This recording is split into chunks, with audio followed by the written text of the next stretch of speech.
this is an unlawful act. If there's a credible threat, then that's something that's against the law, and then there should be an appropriate reaction to that. Do you think this says anything about the tenor of political discourse in the province over the last few months? I mean, the opposition leader had to stand up and ask people to stop making threats against the premier herself.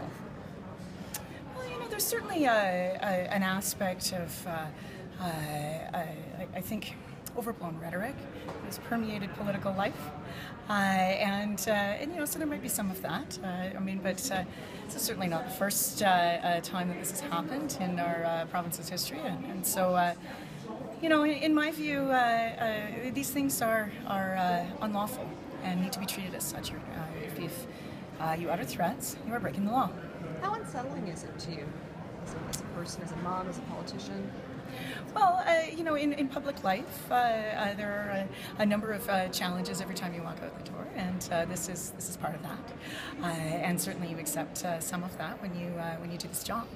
And so, the fact is that this is an unlawful act, and when people break the law, then there needs to be a consequence. It can be troubling for you. I mean, you're out there every day, but I mean, this was your staff as well. Does that play into your concern?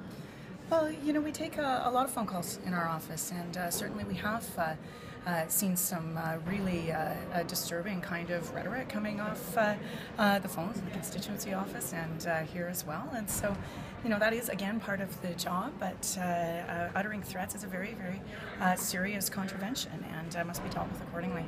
How long has this been going on? Well, we received the phone call on, I believe, Thursday, and then it was dealt with after that. Anything before that? Oh, no, not that was to this level of magnitude. You said that you get almost daily missives or angry.